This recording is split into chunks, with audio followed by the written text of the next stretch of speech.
Hey everybody, so my name is LaPrecious and welcome to my channel. Let's talk with LaPrecious. So today I'm going to be talking about the pick me culture. So the pick me culture has been a thing that's been discussed on YouTube and other social media sites for about the past 2 years. And I really want to explore the pick me culture because a lot of people have been preaching against being a pick me and preaching against pick me culture and so on and so forth. But I would like to add my own spin to it and say how the pick me culture can be beneficial in some ways. So, the first thing I'm going to talk about is pick me and what exactly is a pick me. So, a pick me is pretty much a person who dances a certain way, dresses a certain way, looks a certain way, speaks a certain way, pretty much lives a certain lifestyle just to be accepted by people. That's pretty much what a pick me person is. And the reason why it's called a pick me is because this person is pretty much doing any and everything to be picked for acceptance by somebody or by a group of people.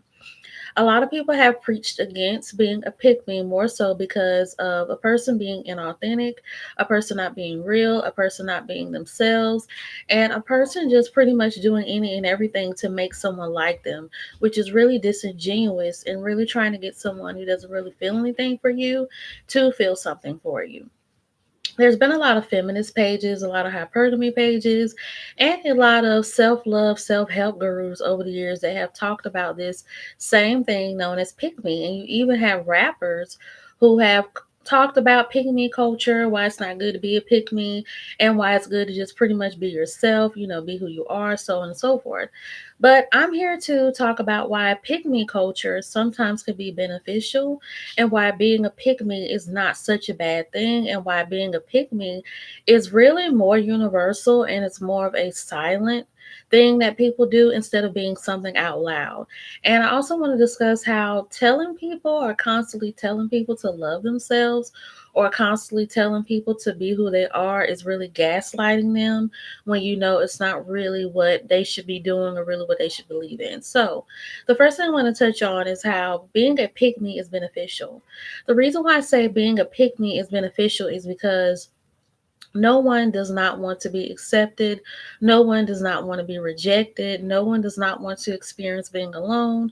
No one does not want to experience being lonely. And no one really wants to experience being ostracized and bullied and put down and just not really accepted or invited into anything.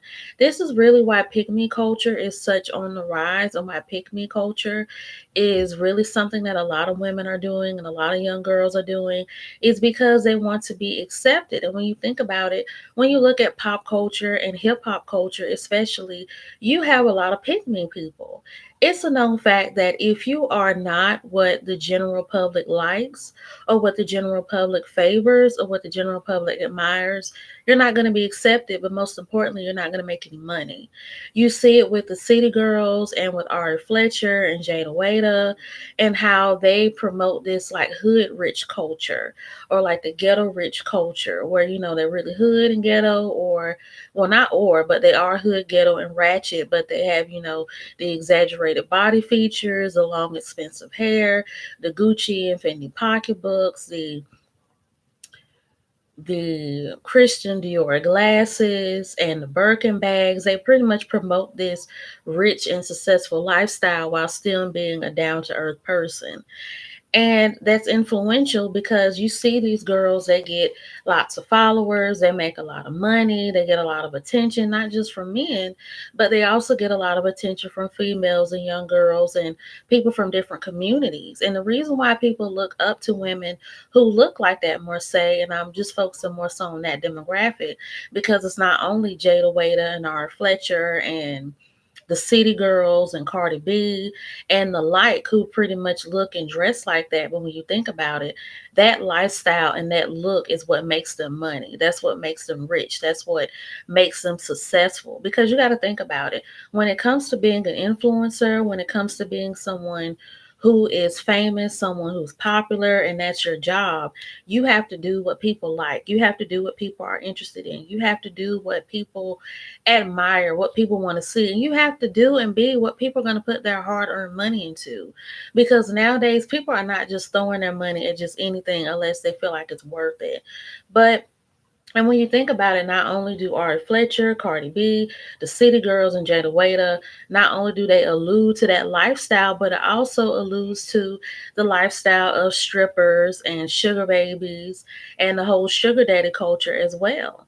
Because the reason why these lifestyles and these images are so influential is because these are people that are pretty, they're successful, they're popular, but most importantly, they're rich. And you have a lot of girls who are regular girls, everyday girls, and whatnot, and they're pretty, they're attractive, or at least they want to be pretty and attractive, but they want to know how they can live a comfortable lifestyle and a rich and successful lifestyle, like people like the City Girls and Ari Fletcher and Jada Waiter and Cardi B and so on and so forth.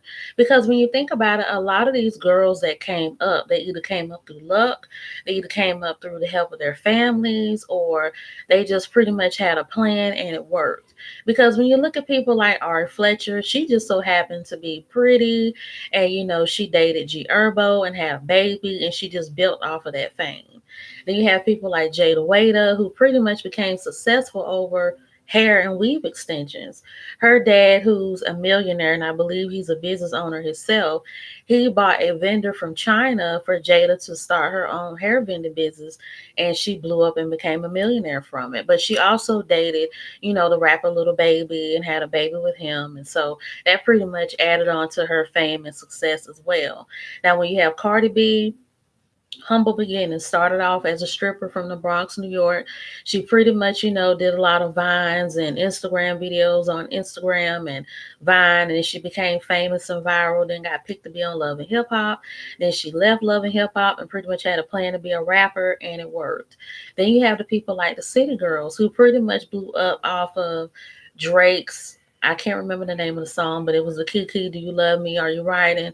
Song that pretty much made them famous. So a lot of these girls that have come up, they pretty much had, humble beginnings, they had connections, they had the look, and they pretty much just built off of that.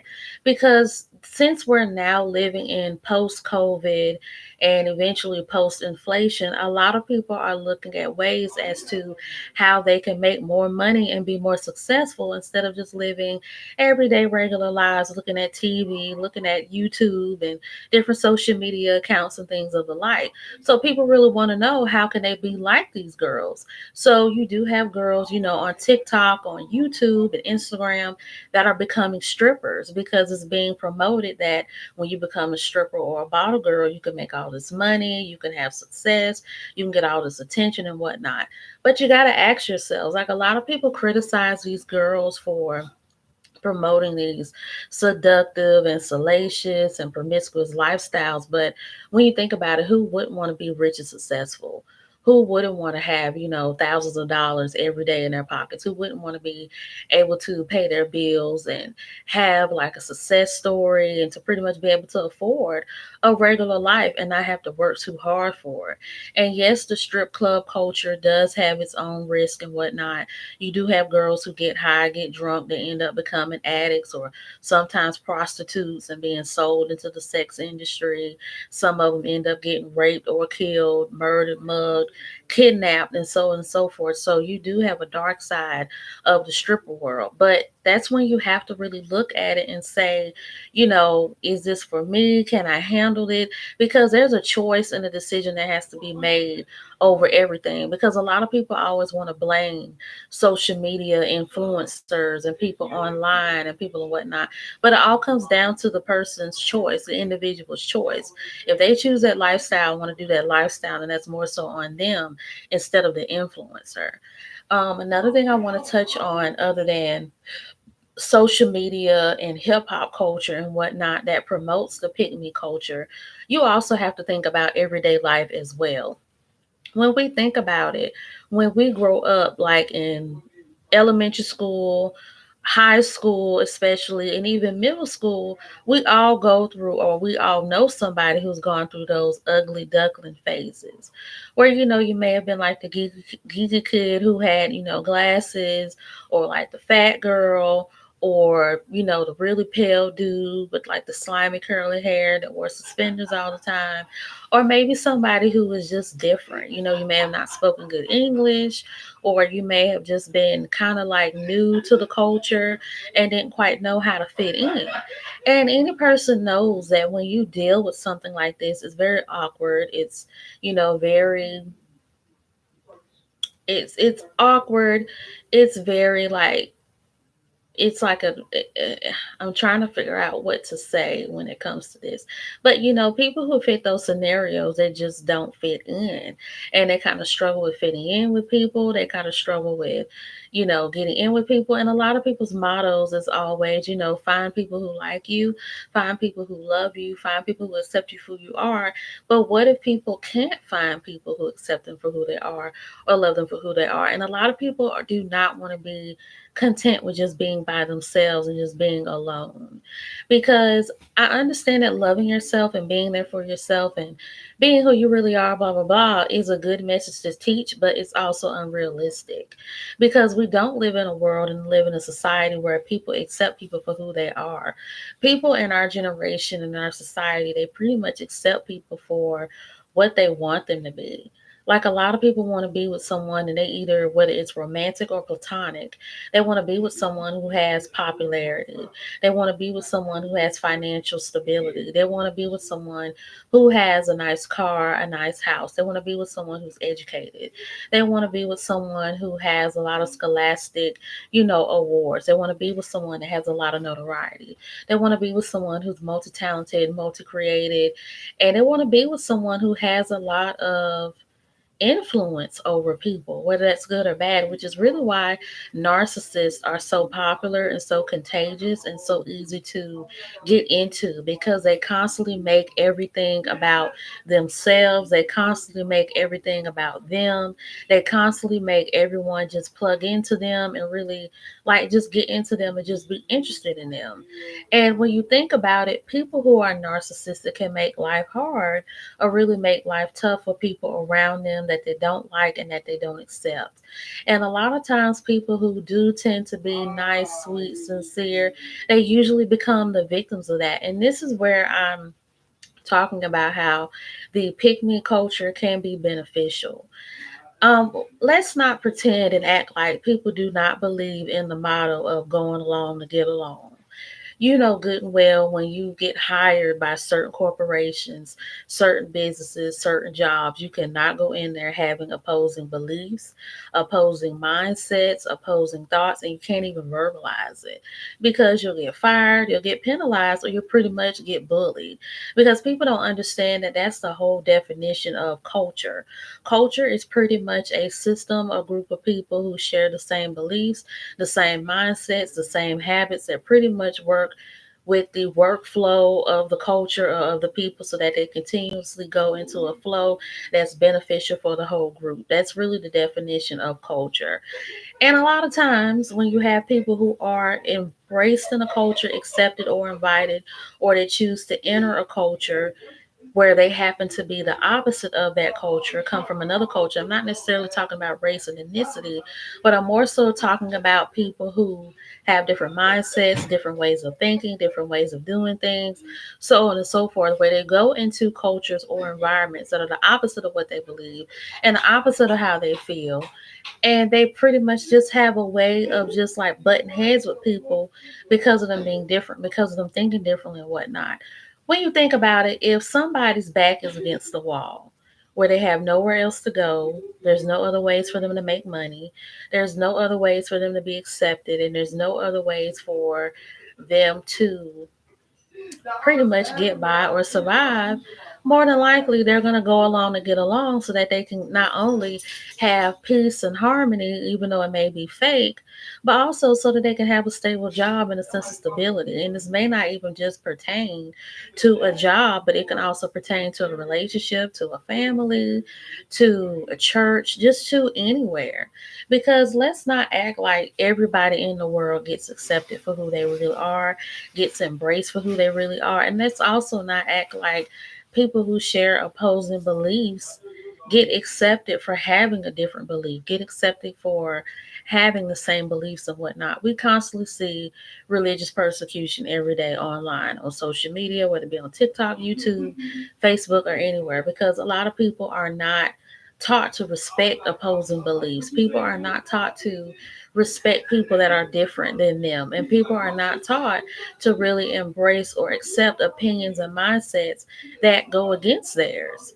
And so I feel like if we're brought up in a world where these things are true and where these things exist, it would be best that we teach people to either live the way that they want to live, but find a place that's accepting of that, which can be really hard depending on how much money you make, whether you have the ability to relocate, what age you are, as to whether you're old enough to relocate and find this niche of people and this niche of a place that will accept you for who you are, or you pretty much just have to make do with what you have until you could do better. And a lot of times, people cannot sit in a group of people or in a place and share opposing beliefs and really survive that long, because if you're constantly around this group of people and around this place for years and years on end, you have nowhere to go, no money to move, and no resources to really relocate.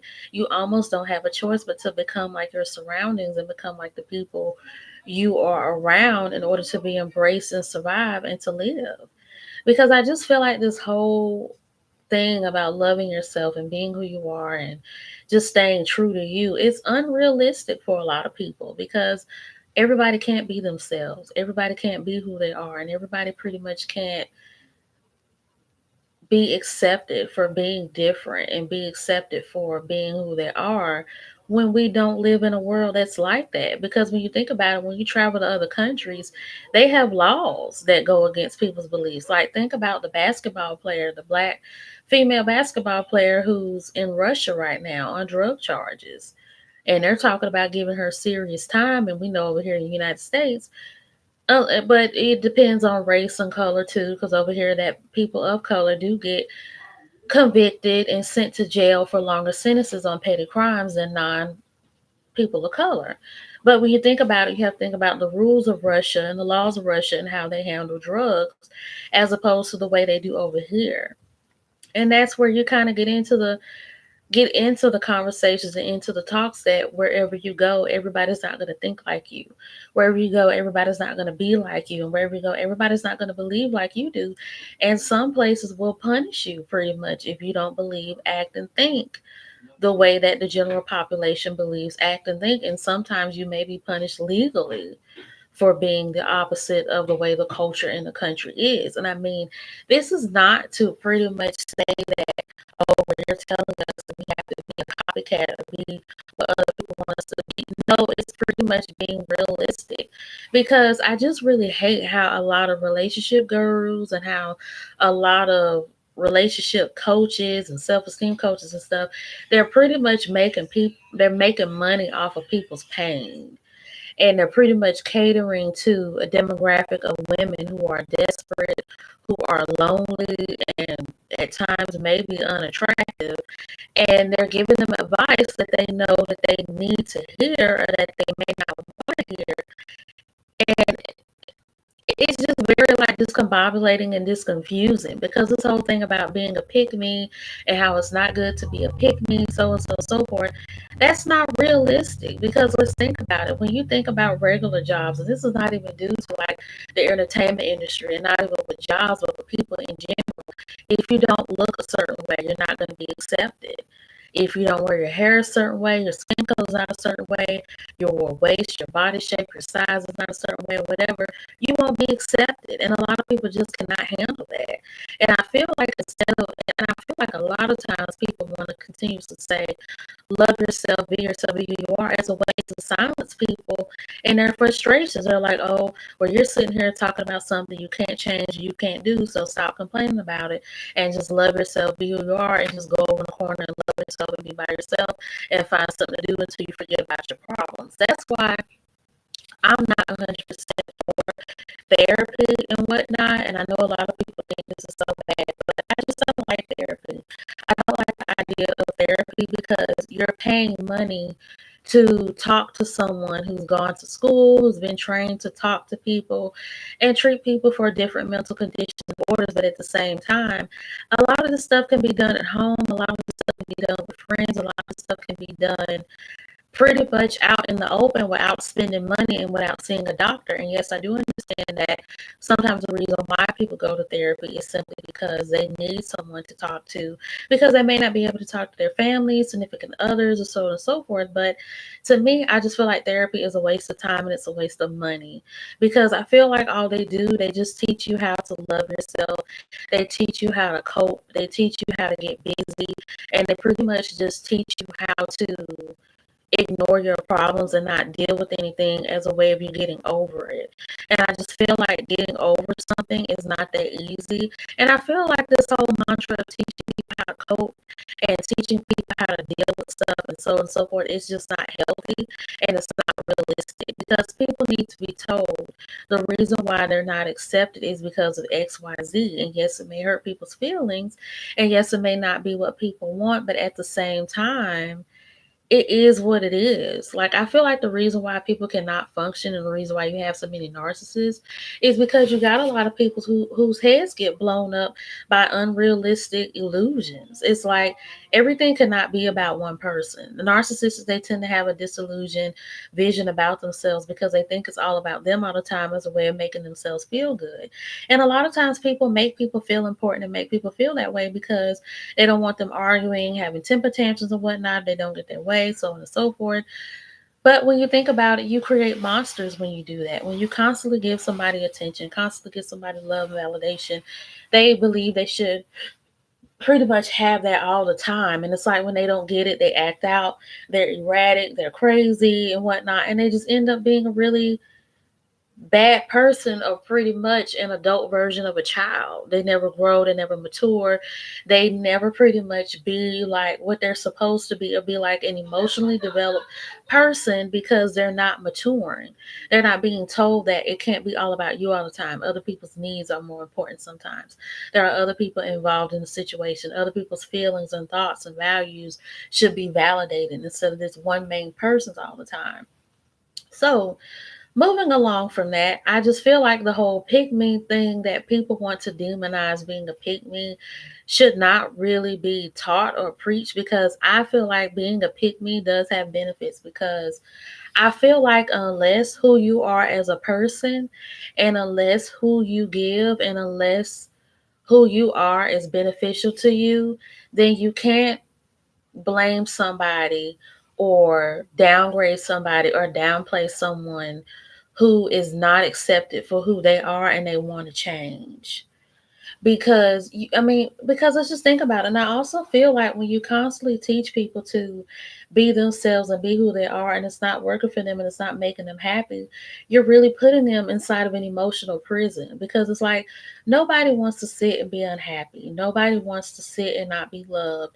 Nobody wants to sit and be lonely and to not have friends and to not have a significant other or anything. Because a lot of people are really dealing with this type of stuff now, because they said that during the pandemic the divorce rate was really high. And I feel like it was mainly because you have people living together who usually don't talk about their feelings or talk about who they are inside, or who just don't deal with stuff. And they pretty much had to be stuck in the house with their feelings, and their feelings were erupting because you have two people who are not emotionally open or emotionally vulnerable dealing with each other. And they realize that, we're not really as compatible as we thought we were, or we're not really as good as we thought we were. And so we're getting a divorce.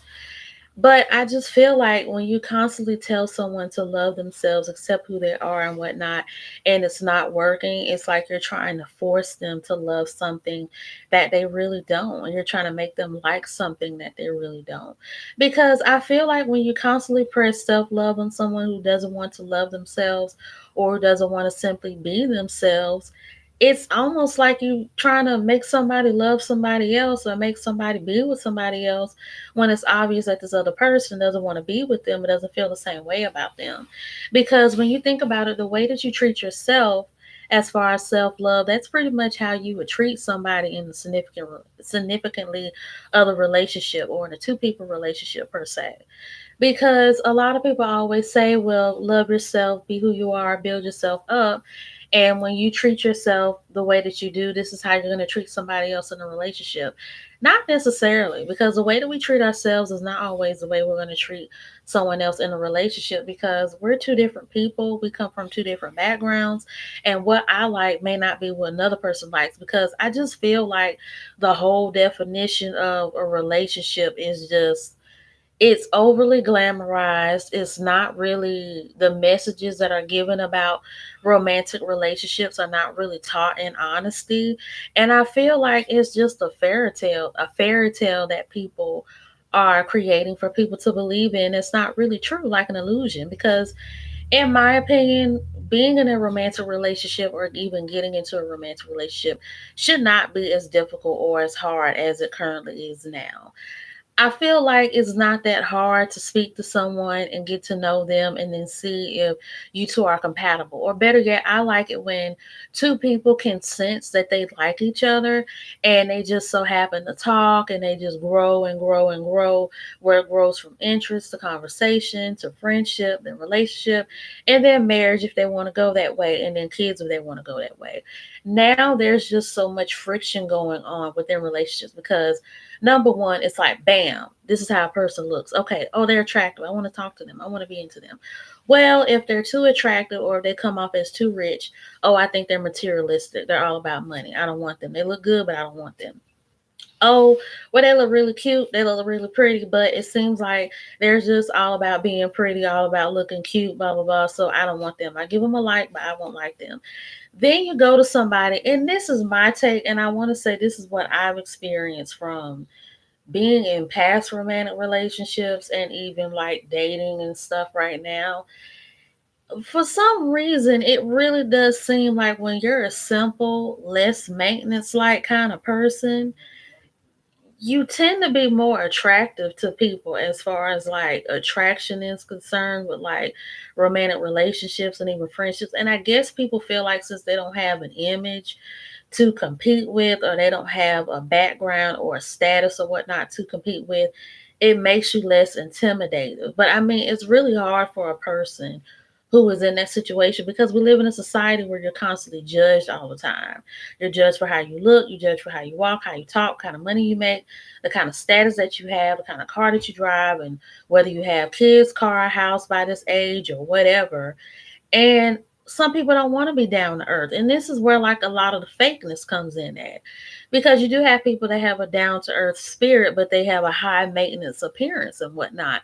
And it's because they want to be loved for their personality, but they know they'll be more accepted for their appearance that comes with the personality. And this is my whole thing about the whole pick me culture and why people like to tear it down. Because I'm going to use Sweetie as an example. I love Sweetie. Sweetie is one of my favorite rappers.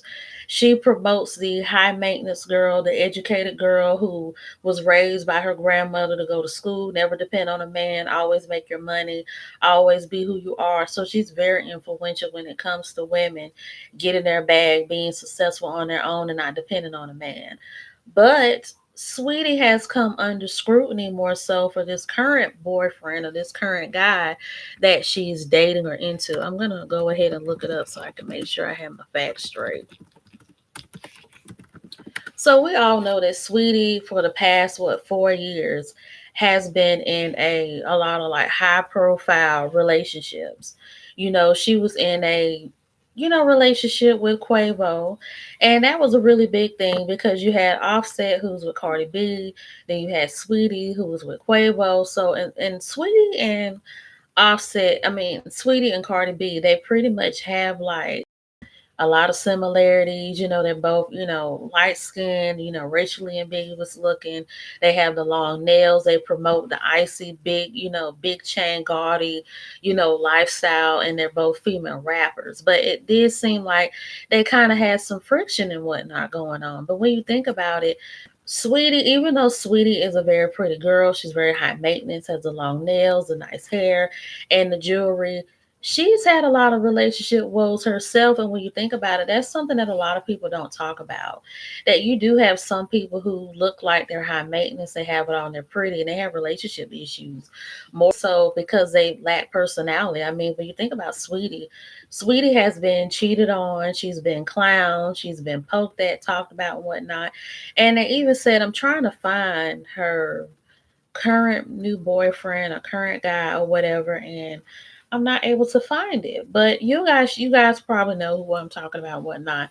And they pretty much said, Sweetie is dating this guy that she dated a long time ago, back before she was even famous. And then this also goes back to J Lo in some ways, because even though J Lo is an actress and she's a singer, but she's more known for singing and acting. So she pretty much kind of has that like meditative career duality and whatnot. But she went back to her first love, who was Ben Affleck, and now that's her husband and whatnot. But the reason why I use Sweetie and J Lo is because these are very high maintenance, highly influential women. They're known for their looks, they're known for their hair, they're known for their careers and whatnot, but they haven't always been lucky in love. And push come to shove or whatever, a lot of people have clowned them and have talked about their relationship choices because they feel like the men that they have chosen to be with didn't fit their social status or their image. And this is where I'm pretty much saying that pick me culture has its pros and cons. I I constantly hear from the hypergamy community, and I used to be for the hypergamy community.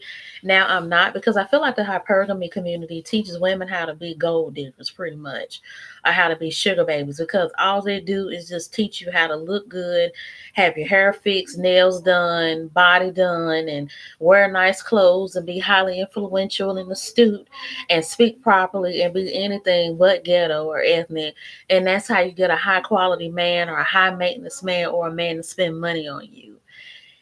And I feel like when you look at women like Sweetie and look at women like J Lo, these are women that have had tons of boyfriends and husbands spend a lot of money on them, but they didn't always get the respect or the satisfaction that they deserved, and they were very high maintenance people. And this is what I'm talking about when it comes to pick me culture, because on social media there are a lot of different subcultures that are taught that are being deemed as acceptable. And I feel like when it comes to the pick me culture, you just pretty much have to be, you can either be who you are if it works for you, or be somebody else that happens to work for you. That's just how I see it. And a lot of people say like the pick me, being a pick me is so bad, but I feel like being a pick me has benefits, because you have a lot of women who are high maintenance, and a lot of people call that being a pick me, because a lot of people judge and criticize the hypergamy community because they're saying, well, why do you want to dress nice? Why do you want to look good? Why do you want to be pretty? And why do you want to be dolled up and dazzed up and stuff just to get a man to look at you, or just to get a man to give you attention, or just get a man to give you money? But at the same time, if that's working for her, then that's working for her. So why criticize it?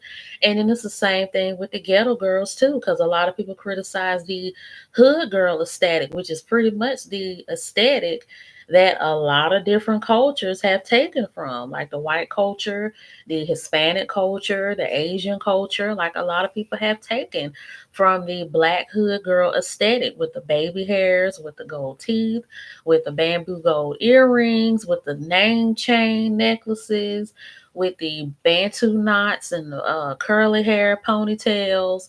Pretty much like a mix of the Baps and the other like 90s hair, black hairstyles, and 90s styles, pretty much, that we did, that's so influential right now. A lot of people are saying that that's a pick me culture. Oh, why are you acting ghetto? So you can get attention, so you get a lot of clicks and views and likes and whatnot. Because even in the spiritual community, as a tarot card reader and as a spiritualist myself, we've dealt with a lot of the comparisons and picking and choosing to be a pick me or not. Because I've even heard some girls where, I do tarot or I'm on live and whatnot, and I don't get that many views. But then you have these hood girls that get online and they're in hair bonnets, smoking weed, smoking cigars, and they're giving all these prophetic messages in their lives and whatnot. And they may not have the pretty backgrounds or like the curtains and stuff behind them, but they get hundreds and thousands of views. And so, there's that comparison with whether should I be a good girl and just accept the blessings that come to me, even though they may be less than what the other girl is getting, or should I become a hood girl and get more attention and more love than what I got when I was a good girl or a regular girl? And so that's my whole take on like the whole pick me thing, because yes, it is wrong to an extent to do things to make people like you or to do things to get people's attention. But at the same time, I see nothing wrong with being something you're not or somebody you're not if it's beneficial to your career and to your pockets. Because people love to say all money ain't good money, but at the same time, money is money. Because I feel like if you are mature enough and are okay with what comes with the lifestyle choices you make, good or bad, then it is what it is. And then I feel like being a social media influencer and a content creator is so much about criticizing other people and judging other people and just being so like gung ho about pointing fingers and slandering people all the time. Even in the spiritual community, it's becoming like that. And it's really annoying because I myself, as a spiritualist and a tarot card reader, I see it all the time on TikTok where you have the Aberishas that are criticizing the Babalaos and the Ayanifas, and you have the Ayanifas and the Babalaos criticizing the people who are Espiritistas or Espiritistas or people who are Aberishas and not initiated. And you got Brujos and Mambos that are criticizing people who are either not initiated or are initiated. And it's just a lot of mess and confusion. And I mean, and I kind of hate to say it, but it just seems like social media has gone from being a place where you can be creative, have a hobby or a talent, and blow up from it, like it was in the days of makeup gurus, or like the gaming gurus, or like the toy review gurus, or like the makeup gurus and whatnot. Now it's all about competition and gossip and legacy building and how bad and how good you can tear somebody down, being like an antagonist or being like the narcissist or being like the mean girl and rallying it up against people who are different than you or who believe differently than you. And I feel like social media has taken a very toxic turn. Like, yes, you can make a lot of money from social media, but at the same time, it's like, as far as the genuineness and the valid concern and a real sense of community, it's almost dead in a way. Unless you know people from like way back, like 2006, 7, or 2010, or if you're still able to find some good apples amongst a bunch of social media influencer content creators, then you're good. But as far as like getting camaraderie and real support and real love on social media, whether it's YouTube, Facebook, TikTok, or IG, it's just very far and few now, because now it's more so about everyone being for themselves and everyone being able to make their own profits. But that's just my take on being a pygmy. The last thing I want to talk about is Tristan Thompson and Khloe Kardashian, because I feel like this is a good example of pygmy, and even the Kardashian family is a good thing for pygmy, and even cultural appropriation. When you think about it, it is pygmy culture. It's pretty much people taking the cultural aesthetic of another culture, applying it to themselves to become popular or become more likable. It seems like now everybody is over black people and they're done kind of appropriating, eating off of us. Now they're doing it to the Hispanic community, mainly the Mexican and the Dominican culture. Because I do see on TikTok a lot people taking over the Dominican culture with the obsession of like dembow music and the food and bachata. And then now you got people taking over the Mexican culture where they're calling aguas frescas spa water, which is ridiculous to me because aguas frescas is not like the fruit infused water. That's what they're trying to make it like. It's that fruit infused water where all you do, you just put grapes and lemons and strawberries and stuff in water and put it in the refrigerator, and now it's fruit water.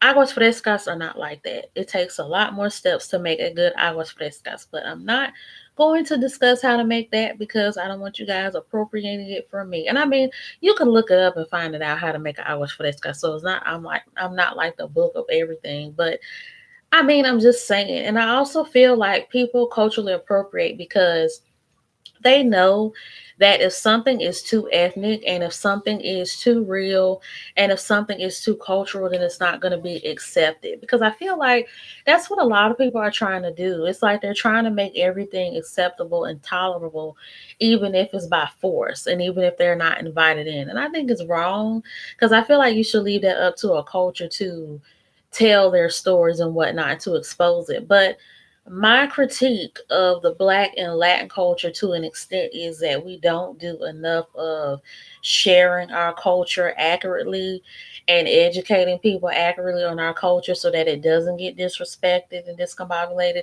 And I mean, people may still culturally appropriate it, but my thing is, you can't complain about people culturally appropriating African American culture when us as African Americans won't even teach people accurately about African American history and people and culture. And the same thing goes for like the Dominican and even the Puerto Rican culture being exploited. We can't complain about people discriminating and culturally appropriating Dominican and Puerto Rican culture when we won't open up any Puerto Rican restaurants in town or any Dominican restaurants in town so people can taste authentic Dominican and Puerto Rican food. We won't, teach people about Puerto Rican culture, Puerto Rican music, or clothes, or hair, or anything like that. It's like when we keep stuff in house too much, and when we don't educate people accurately and whatnot, people are always going to discover something new that they like and exploit it in some ways, unless they know they have to come correct and not exploit it and not disrespect it.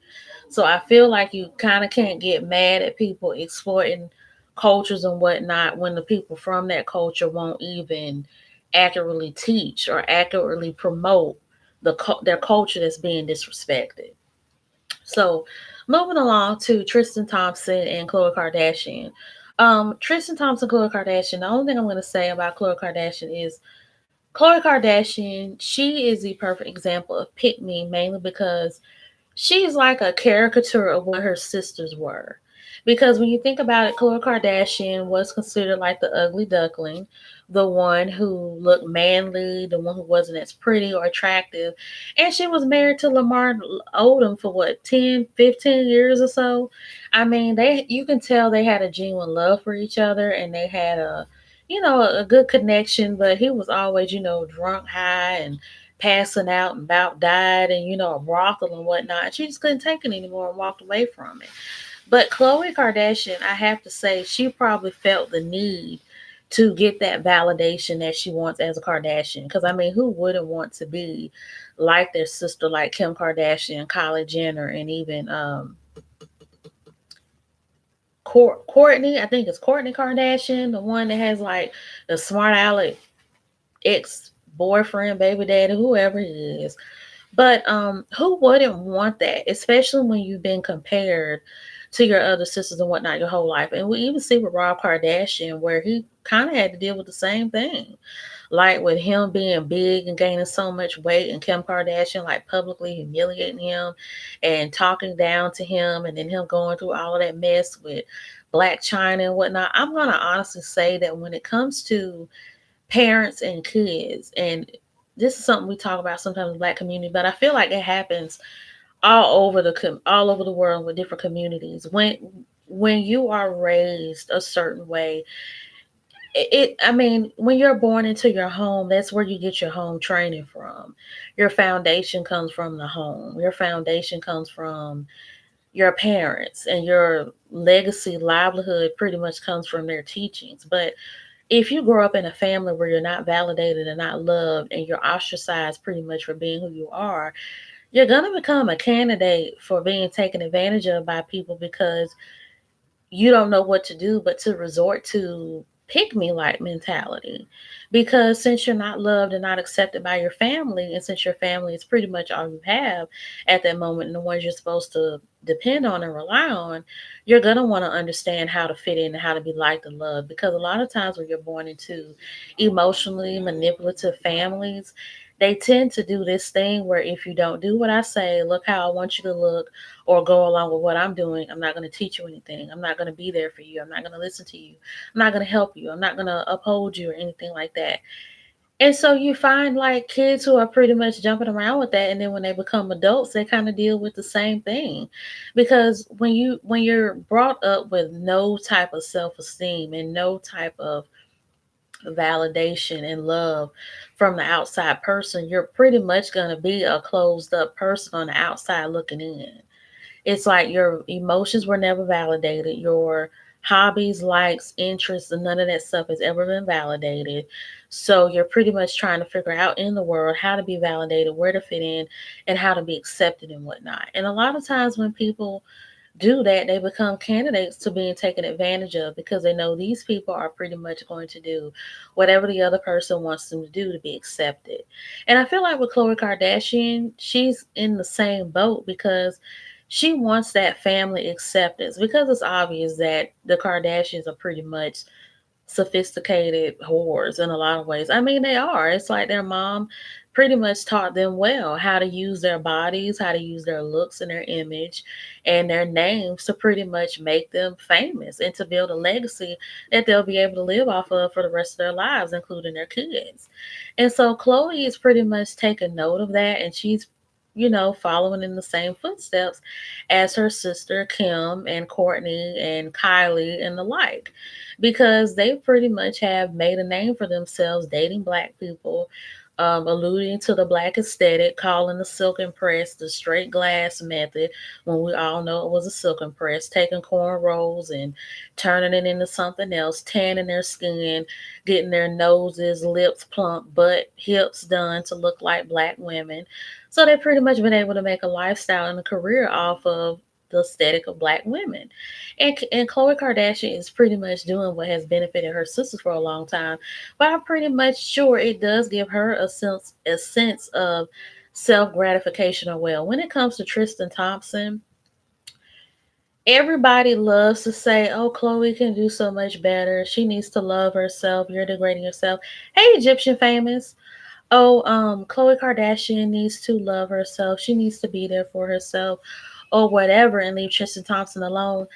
I personally don't think that that is a love filled relationship. I feel like that relationship is more so of a relationship that is transactional, and I feel like it's beneficial for both of them social wise because Chloe, like I said before, she's getting that self satisfaction. Oh, I have this famous black man who's into me, he's giving me a beautiful baby, he's giving me all this attention, so on and so forth. So what if he has all these other baby mamas and all these other women? At the end of the day, I'm still going to be a Kardashian.